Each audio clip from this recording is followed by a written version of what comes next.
મહેશનું ભરેલું પીટલું, મહેશ ફૂલ વેસલ.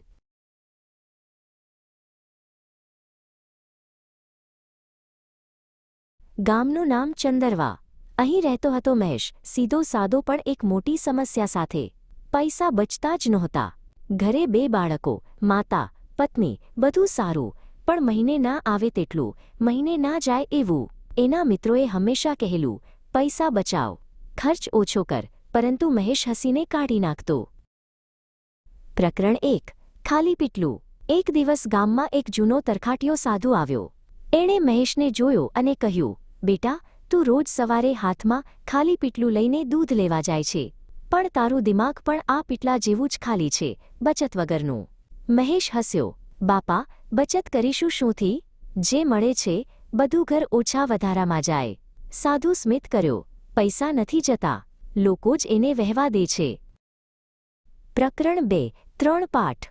સાધુએ મહેશને 3 સરળ નિયમ શીખવ્યા. 1. સૌથી પહેલા પોતાને આપ 10% બચત.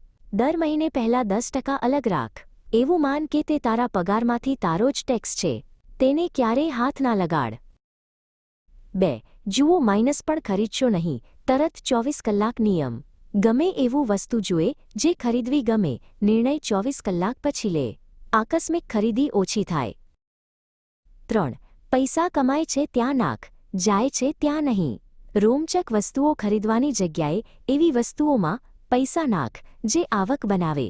જૂના શેર, નાના મ્યુચ્યુઅલ ફંડ, બિઝનેસ આઇડિયા અથવા સ્કિલ. પ્રકરણ 3. મહેશનો બદલાવ. પહેલા મહિને મહેશ હચકાયો. 10% બચાવવું એટલે 2 થી 3 દિવસનો ખર્ચ ઓછો કરી દેવાનો. પણ સાધુની વાત યાદ આવી અને તે ડાયરીમાં લખ્યું, આ મહિનો મેં પોતાને આપ્યો.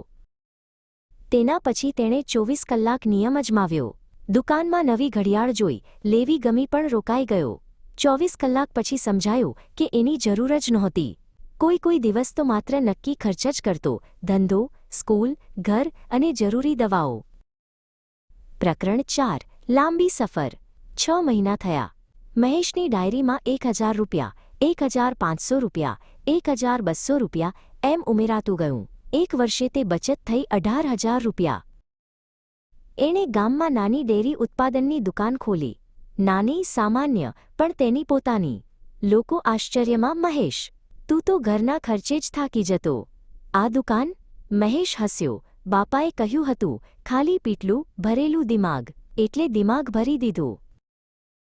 પ્રકરણ 5. અંત માઇનસ પણ શીખ. આખી જિંદગીની એક દિવસ મહેશે સાધુને મળીને કહ્યું, બાપા, મારું જીવન બદલાઈ ગયું. સાધુએ કહ્યું, બેટા, પૈસા એ નદી જેવા છે. તમે સમજથી ડેમ બનાવશો તો પાણી સંગ્રહ થશે, ના તો પૂર આવીને બધું ઉડી જશે.